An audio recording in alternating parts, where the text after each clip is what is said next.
Compression is a tricky tool and it is the basis of a lot of frustration for beginner producers, but it's one of the most powerful tools that you have in the studio, and knowing how to use it right can be the difference between a demo sounding mix and a professional, polished, radio-ready song. Here are the 5 things beginners get wrong about compression, and if you stay to the end, there's going to be a bonus tip on compression for you that you're definitely not going to want to miss out on. Please watch to the end, because if you don't, the algorithm hates me.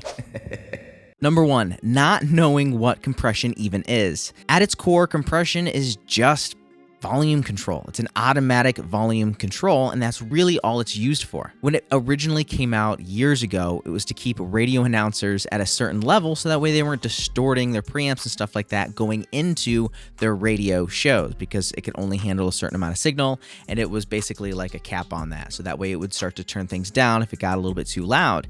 And it quickly got taken over by music producers because of the just smooth, crisp, clean sound that it brings. Compression turns the volume down on loud parts, and even sometimes compressions and certain types of compression, if there's upwards compression, will turn the volume up on the quieter parts. But for the most part, most compressors only turn down the loud parts, and that is set with the threshold. So if you have your threshold set at negative 23 dB, when something gets to that point, the compressor will start to engage and turn down the volume. Now that leads me into the second problem that a lot of music producers have with compression, and that is not using the ratio and threshold together. The threshold is at what point in time does the compressor engage to turn down sound. The ratio is how much does it turn down. And I love digital compressors because it gives you a really nice visual of how this specifically works. Like if you take a look at this, a 1-to-1 is no compression at all, and the volume could just keep going up and up and up. And even if you set the threshold all the way down, it doesn't matter, the volume will still go up and up and up.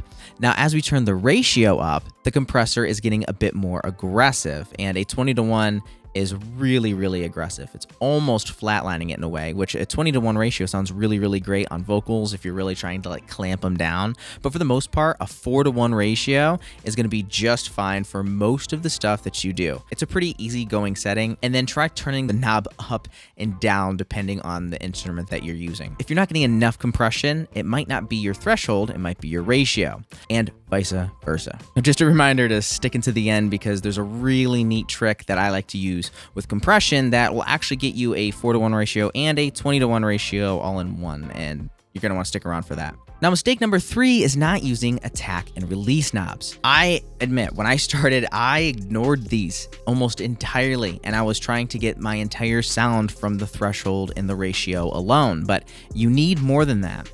The threshold and the ratio is how much compression is being applied. The attack and release is how fast the compression is being applied. And this is really neat because the faster or the slower the compressor is the different type of tonal qualities you're going to get. Back in the old days, they had opto compressors and different types of analog compressors that got different speeds, and that's why they were so nice. Well, now in the digital era, you can set it to whatever you want and get whatever sound you're looking for. For example, I like to slow down the attack for drums because it lets the drums breathe a little bit.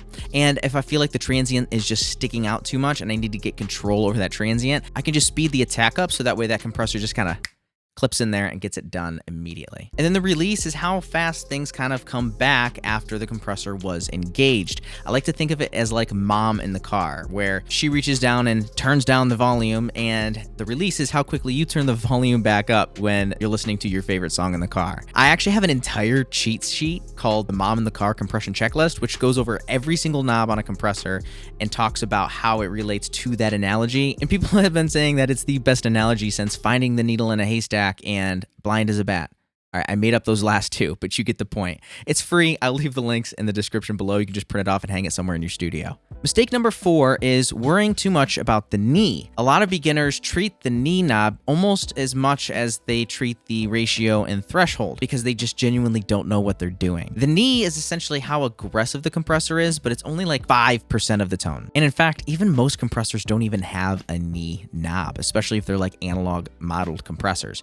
In the digital era, we have all of these sorts of controls, and it's nice to use, but it's just such a small amount for your compression. But if this is something that you do want to worry about and really kind of get your hands around, start playing with it with drums and transient heavy stuff. Because as you can see, as I slow the knee down, it's a bit more of a easygoing compressor, and as I speed the knee up, or bring the number down, I should say, it is very, very fast, very aggressive, and that might be able to clamp down on a transient significantly quicker than something like this. It's 5% of the tone that you get out of your compressor, and I don't worry about it too much, and I don't think you should either. But it's definitely a nice tool to have and a nice tool to use. As long as you can get a decent sound with the compressor, that might be the thing that takes it that extra 5%. And mistake number 5 is getting too scared to use compression. You would not believe how much compression I use, especially on vocals. It is very aggressive. 15-year-old me would be freaking out right now if he saw the settings that I have in a lot of my compressors. The gain reduction knob is just a visual aid, and it should not change your decision making when it comes to your ears. In fact, I use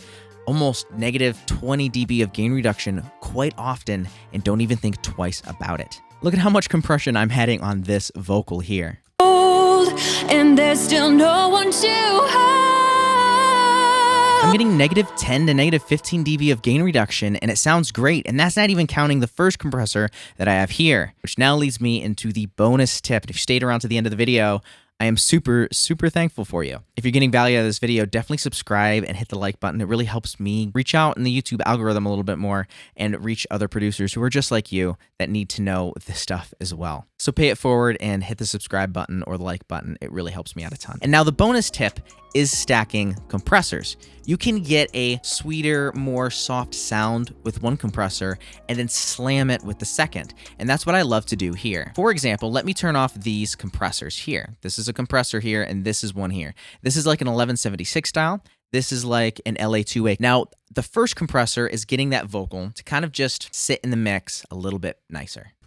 And loneliness gets so old as the seasons come and season. See how I kind of like brought the volume up a little bit and really just kind of clamped down on that vocal a bit? That's exactly what I'm looking for. I was getting negative 3 to negative 5 dB of gain reduction.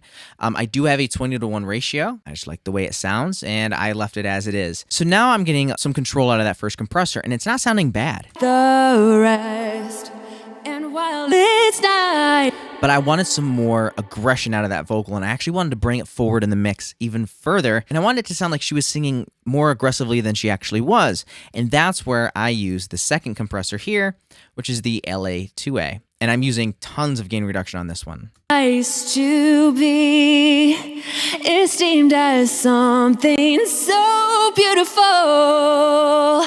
Still, it's getting to. So when I stack those compressors, I'm really getting the best of both worlds. I am getting a more natural sounding compression with the 1176, and then with the LA2A, I'm getting a really aggressive style compression that I'm able to blend both of them together, and I stack them on top of one another. Stacking compression is really the secret key to success with vocals, I think, as long as you have a treated room and things are sounding great. If you like this video, you're gonna absolutely love this video, because in this video, I go into every single knob of the compressor and I talk about how it relates to the mom in the car analogy, and it goes hand in hand with that free guide that you can download in the description below.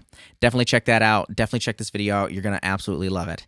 And now, as always, go create.